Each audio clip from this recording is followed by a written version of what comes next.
अल्हम्दुलिल्लाहि रब्बिल आलमीन वस्सलातु वस्सलामु अला सय्यिदिल मुरसलीन अम्मा बाद फ़अऊज़ु बिल्लाहि मिनश शैतानिर रजीम बिस्मिल्लाहिर रहमानिर रहीम अस्सलातु वस्सलामु अलैका या रसूलल्लाह व अला आलिका व सहाबिका या हबीबल्लाह अस्सलातु वस्सलामु अलैका या नबियल्लाह व अला आलिका व सहाबिका या नूर अल्लाह। প্রিয় ইসলামী ভাইয়েরা, মদিনী চ্যানেলের দর্শকবৃন্দ, ইনশাআল্লাহ আযজা ওয়াজাল আজকের এই পর্বে আমরা নবী করিম রাউফুর রহিম সাল্লাল্লাহু আলাইহি ওয়াসাল্লামের শান সম্পর্কে জানার চেষ্টা করব।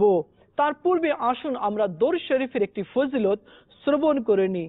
দরুদ শরীফ পড়ার অসংখ্য ফজিলত ও বরকত রয়েছে। আল্লাহ নবী মাহবুবে আরবি সাল্লাল্লাহু তাআলা আলাইহি ওয়া আলিহি ওয়াসাল্লাম ইরশাদ ফরমান, যে ব্যক্তি জুমার দিন আমার প্রতি দরুদ শরীফ পাঠ করবে, কিয়ামতের দিন আমি তার জন্য সুপারিশ করব। সাল্লু আলাল হাবিব সাল্লাল্লাহু তাআলা আলা মুহাম্মদ সাল্লাল্লাহু আলাইহি ওয়াসাল্লাম। প্রিয় ইসলামী ভাইয়েরা আর মদিনী চ্যানেলের দর্শকবৃন্দ, আসুন আমরা এই পর্বে নবী করিম সাল্লাল্লাহু আলাইহি ওয়াসাল্লামের শান সম্পর্কে কিছু রিওয়ায়াত শ্রবণ করি। যেদিন কিয়ামত কায়েম হবে,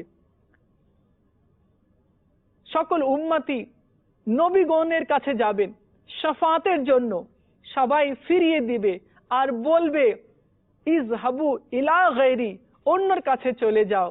আমাদের নবী মাহবুবে আরবি সাল্লাল্লাহু আলাইহি ওয়াসাল্লাম ইরশাদ করবেন আনা লাহা, আমার কাছে আসো, আমি শাফাত করব। তো আলহামদুলিল্লাহ, আমরাও অনেক সৌভাগ্যবান রয়েছে যে আমরা আখরি নবী মুহাম্মদ আরবি সাল্লাল্লাহু আলাইহি ওয়াসাল্লামের উম্মতি হতে পেরেছি।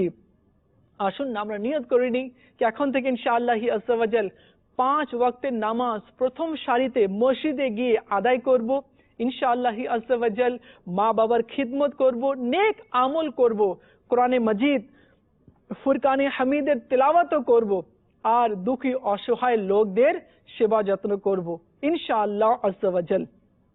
প্রিয় ইসলামী ভাইয়েরা আর মদিনী চ্যানেলের দর্শকবৃন্দ, শুরুতে হুজুর সাল্লাল্লাহু তাআলা আলাইহি ওয়া আলিহি ওয়াসাল্লাম নিজের আম্মার দুধ পান করেছেন।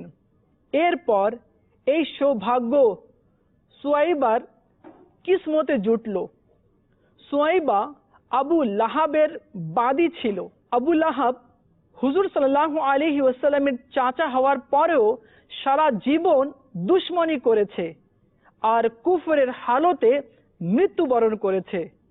আর তার ব্যাপারে সূরা লাহাব নাজিল হয়েছে। যখন সুয়াইবা তাকে হুজুর সাল্লাল্লাহু আলাইহি ওয়াসাল্লামের আগমনের সুসংবাদ শোনালো, তখন খুশি হয়ে আঙ্গুলের ইশারায় তাকে মুক্ত করে দিল। প্রিয় ইসলামী ভাইয়েরা, বর্ণিত হয়েছে যে আবু লাহাব মারা যাওয়ার পর একদিন তার পরিবারের কিছু লোক তাকে স্বপ্নে খুবই খারাপ অবস্থায় দেখতে পেল। জিজ্ঞেস করলো, তুমি কি পেয়েছো? সে বলল, তোমাদের থেকে পৃথক হয়ে আসার পর আমার ভাগ্যে ভালো কিছু নসিব হয়নি। অতঃপর নিজের বৃদ্ধা আঙ্গুলের নিচে বিদ্যমান ছিদ্রের দিকে ইশারা করে বলতে লাগলো, এটা ব্যতীত যে এটা থেকে আমাকে পানি পান করানো হয়, কেননা এর দ্বারা ইশারা করে আমি আমার দাসী সুয়াইবাকে আজাদ করে দিয়েছিলাম। হযরতে আল্লামা বদরুদ্দিন আইনি রহমতুল্লাহি ওয়ালি বলেন, এই ইশারার উদ্দেশ্য এটা যে আমাকে সামান্য পানি দেওয়া হচ্ছে। উমদাতুল কারি। প্রিয় ইসলামী ভাইয়েরা আর মদিনী চ্যানেলের দর্শক বিন্দু, আমরা জানতে পারলাম আবু লাহাবের মতো বড় কট্টর কাফির, যে নবী সাল্লাল্লাহু আলাইহি ওয়াসাল্লামের দুশমনিতে সারা জীবন অতিবাহিত করে দিয়েছে আর কুফরের হালতে সে মৃত্যুবরণ করেছে, সে নবী সাল্লাল্লাহু আলাইহি ওয়াসাল্লামের আগমনের খুশিতে নয়, বরং ভাতিজার আগমনের খুশিতে সে নিজের বাদী সুয়াইবাকে আজাদ করেছিল। এর পরিবর্তে পানি পান করতে দেওয়া হয়। তো ওই সকল ইসলামী ভাই কত সৌভাগ্যবান হবে যে মিলাদে মুস্তফায় খুশি হয়ে নবী সাল্লাল্লাহু আলাইহি ওয়াসাল্লামের শানে নাত পড়ে, সালাত ও সালাম পড়ে, দরুদ পাঠ করে। আল্লাহ তাআলা আমাদেরকে অধিক হারে দরুদ শরীফ পাঠ করার, সালাত ও সালাম পাঠ করার তৌফিক দান করুক।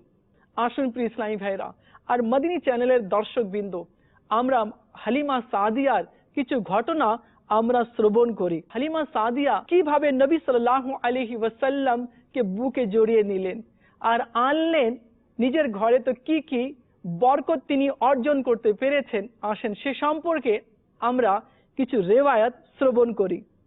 প্রথম বসন্ত চলে আসলো। নিয়ম অনুযায়ী এই কবিলার মহিলাগণ মক্কার দিকে রওনা হলো, যাতে করে ধনীদের বাচ্চা লালন পালন করে পুরস্কার অর্জন করতে পারে। হযরতে হালিমা অনেক দুর্বল ছিলেন, তিনিও মক্কা যাওয়ার সিদ্ধান্ত নিলেন, যাতে করে ক্ষুধা ও গরিবি থেকে বাঁচার কোনো পথ বেরিয়ে আসে।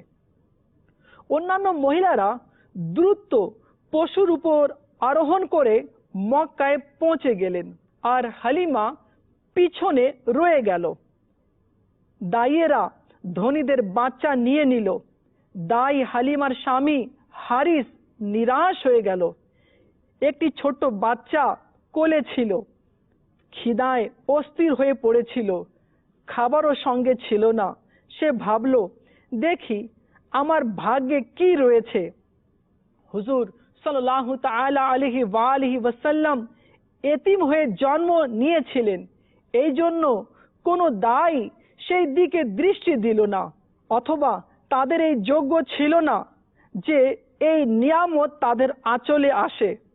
হযরতে আব্দুল মুত্তালিব এর স্বপ্নে সুসংবাদের মাধ্যমে ধারাবাহিকভাবে পথ দেখানো হচ্ছিল।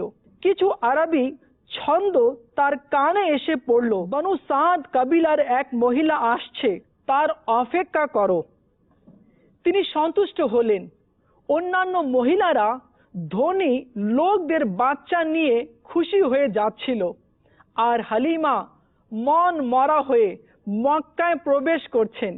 যখন অবস্থা জানলেন সব বাচ্চার দায় নিয়ে গেছে, একটি এতিম বাচ্চা আছে, আর সে আব্দুল মুত্তালিবের নাতি, যদি প্রয়োজন হয় তাহলে নিয়ে আসো।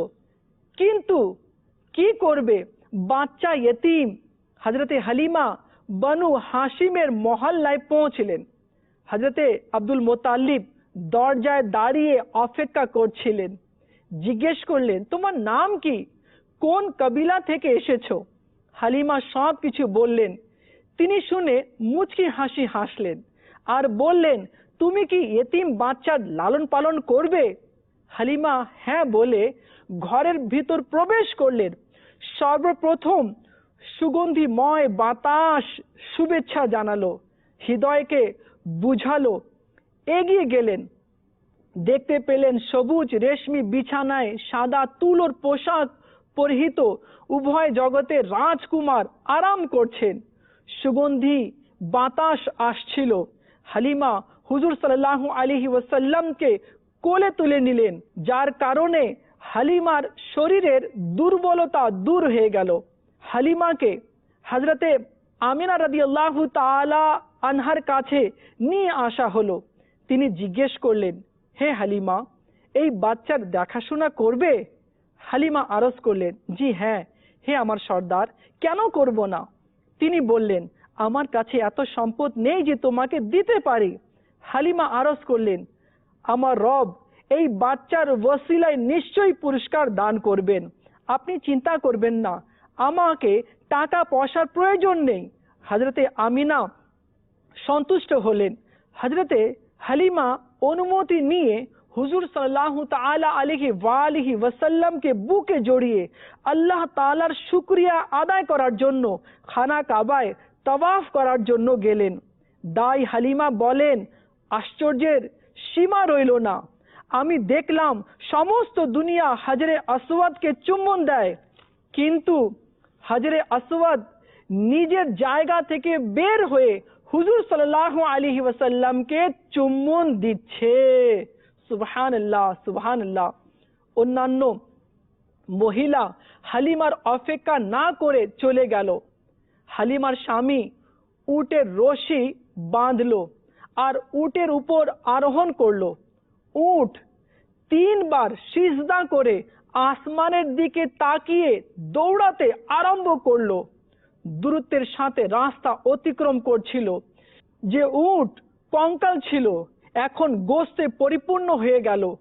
হালিমা যখন এই দৃশ্য দেখলো তখন ভালোবাসার সাথে হুজুর সাল্লাল্লাহু আলাইহি ওয়াসাল্লামকে দেখতে লাগলো আর বলল, এই পরিবর্তন এই বাচ্চার জন্যই এসেছে। কিছুক্ষণের মধ্যেই সেই সব মহিলাদের কাছে গিয়ে পৌঁছলো যারা অনেক আগেই বেরিয়েছিল। হালিমা তাদের পাশ থেকে অতিক্রম করতে লাগলো। তারা আরজ করলো, হে হালিমা, এই উট কি সেটাই যা তুমি ঘর থেকে নিয়ে এসেছিলে?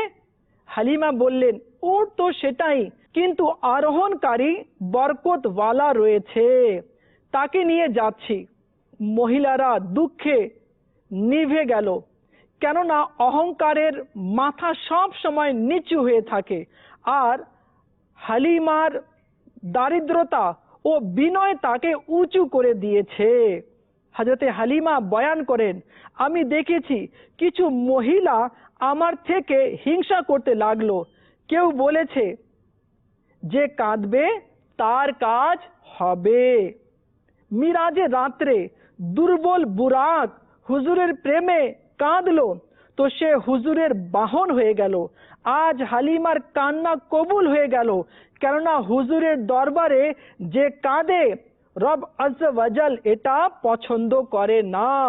যে হুজুরের দরবারে কেউ কাঁদবে আর কেঁদে নিরাশ হয়ে যাবে, কখনো না। যে হুজুর সাল্লাল্লাহু আলাইহি ওয়াসাল্লামের নুরানি দরবারে আসে তো হুজুর সাল্লাল্লাহু আলাইহি ওয়াসাল্লাম তাকে এত দান করেন কি তার অভাব পূরণ হয়ে যায়, তার অভাব দূর হয়ে যায়। সুবহানাল্লাহ। প্রিয় ইসলামী ভাইরা, যখন অন্যান্য মহিলারা হালিমার পাশ থেকে দ্রুত গতিতে অতিক্রম করছিল তখন হয়তো হালিমা ভাবছিল, হে আল্লাহ, এসব মহিলা সব বাচ্চা নিয়ে যাবে আর আমার ঘর খালি থেকে যাবে।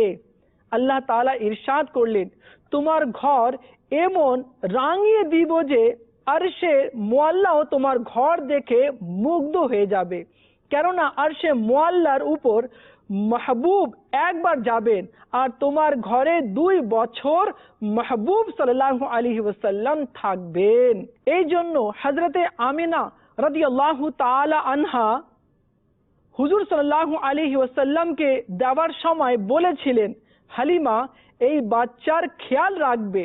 হালিমার কি জানা ছিল এই বাচ্চার জন্ম হওয়ার পূর্বে নবীগণ এসে সুসংবাদ দিয়ে যাচ্ছিল। যখন হালিমা মক্কা থেকে যাচ্ছিল তখন হালিমার স্বামী আগে ছিল আর হালিমা পিছনে হুজুর সাল্লাল্লাহু আলাইহি ওয়াসাল্লামকে নিয়ে বসেছিলেন। উটকে উঠানো হচ্ছিল, উট উঠছিল না। হালিমা বুঝে গেলেন উট ইশারা করছে যে নবীগণের ইমামকে পিছনে বসিয়ে রেখেছ, আমি কিভাবে উঠব। সুতরাং হালিমা হুজুরকে নিয়ে আগে বসলেন আর স্বামীকে পিছনে করলেন। উট খুবই মগ্ন হয়ে যাচ্ছিল আর বলছিল, মুস্তাফা পাওয়া গেল, আর কি চাই। সুবহানাল্লাহ, সুবহানাল্লাহ। জানোয়ার উটও নবী সাল্লাল্লাহু আলাইহি ওয়াসাল্লামকে চিনতে পারলো আর সম্মান করলো। তো প্রিয় ইসলামী ভাইয়েরা আর মদিনী চ্যানেলের দর্শক বিন্দু, আমরা সংক্ষিপ্ত আকারে আজকে দায়ে হালিমা সাদিয়ার কিছু কথা শুনলাম। ইনশাআল্লাহ আজ্জা ওয়াজাল আরো কিছু আমরা জানার চেষ্টা করব। হুজুর সাল্লাল্লাহু তাআলা আলাইহি ওয়াসাল্লামের বরকত যখন হালিমা দেখলেন তখন নিজের সন্তানকে ভুলে গেলেন। কেননা যে শান্তি চেহারায় ও দোহা দেখলে পাওয়া যায় সেই শান্তি আর কোথায় পাওয়া যাবে। প্রথম দিনেই হালিমার স্বামী বললেন, সময় হয়ে গেছে উটের দুধ দহন করার। নিয়ম অনুযায়ী যখন ছোট্ট পাত্র নিয়ে দুধ দহন করার জন্য এলো তখন দুধের বন্যা বয়ে গেল। ঘরের সব কয়টি বাসন দুধ দ্বারা ভরে গেল। যারা কিছু দুধের জন্য আকাঙ্ক্ষা পোষণ করত, আজ তারা দুধের বন্যা সামলাতে পারছে না। খুশিতে আত্মহারা হয়ে হারিস বলল, খোদার কসম হালিমা, আমাদের ঘরে অনেক বরকতপূর্ণ রূহ এসেছে। হালিমা বললেন, বাচ্চার মাও আমাকে এ কথা বলেছিলেন। বাচ্চার জন্মের সময় আমি আশ্চর্য ঘটনাগুলো দেখেছি, আর আমার মধ্যে থেকে একটি এমন নূর বের হয়েছে যার আলোয় আমি কেসর ও কিসরার মহল দেখে নিয়েছি। এই জন্য আমার ধারণা এমন বাচ্চা আর কাউকে নসিব হয়নি, বরং সমস্ত এলাকা বরকত লাভ করছিল। যখন কেউ অসুস্থ হতো তখন হুজুর সাল্লাল্লাহু আলাইহি ওয়াসাল্লামের হাত মুবারক ধরে কষ্টের জায়গায় রাখা হতো, আল্লাহ তাআলা সঙ্গে সঙ্গে শিফা দান করে দিতেন। সুবহানাল্লাহ, সুবহানাল্লাহ। প্রিয় ইসলামী ভাইয়েরা, মদিনী চ্যানেলের দর্শক বিন্দু, আমরা জানতে পারলাম কি যখন কোনো অসুস্থ ব্যক্তি আসতো বা অসুস্থ কেউ বাচ্চা আসতো, তো আমার নবী মাহবুবে আরবি সাল্লাল্লাহু আলাইহি ওয়াসাল্লামের হাত সেই জায়গায় রেখে দেওয়া হতো। রাখার সাথে সাথে আল্লাহ রব্বে করিম জাল্লা জালালহু শিফা দান করে দিতেন। আল্লাহ তাআলা আমাদেরকেও নবী করিম সাল্লাল্লাহু আলাইহি ওয়াসাল্লামের শান মান বুঝার আল্লাহ আমাদেরকে তৌফিক দান করুক। আল্লাহ তাআলা আমাদেরকেও নেক আমল করার তৌফিক দান করুক। আসুন আমরা নিয়ত করে নিই, এখন থেকে ইনশাআল্লাহ আজ্জা ওয়া জাল 5 ওয়াক্ত নামাজ প্রথম সারিতে মসজিদে গিয়ে আদায় করব ইনশাআল্লাহ আজ্জা ওয়া জাল। যদি সম্ভব হয় আর যদি রাতে ঘুম ভেঙে যায় তাহলে ইনশাআল্লাহ আজ্জা ওয়া জাল তাহাজ্জুদের নামাজও আদায় করব ইনশাআল্লাহ। আরো নিয়ত করি, মানুষকে কষ্ট দিব না, মানুষকে ভালোবাসবো, মানুষের হক আদায় করব। মায়ের হক রয়েছে, মায়ের হক আদায় করতে হবে। বাবার হক রয়েছে, বাবার হক আদায় করতে হবে। বোনের হক রয়েছে, ছোট ভাইয়ের হক রয়েছে, পাড়া প্রতিবেশীর হক রয়েছে, সমাজের হক রয়েছে। আমরা হক আদায় করব, মানুষের খিদমত করব, দুর্বল অসহায় লোকদের সাহায্য সহযোগিতা করব ইনশাআল্লাহ আজ্জা ওয়া জাল। এর বরকতে আল্লাহ তাআলা আমাদেরকে দুনিয়াতেও বরকত দান করবে, কবরেও বরকত দান করবে, হাসরেও বরকত দান করবে। আসুন আমরা নিয়ত করে নিই, এখন থেকে আমরা ভালো আমল করব। দাওয়াত ইসলামীর মদিনী পরিবেশ থেকে সম্পৃক্ত হয়ে যান ইনশাআল্লাহ আজ্জা ওয়া জাল।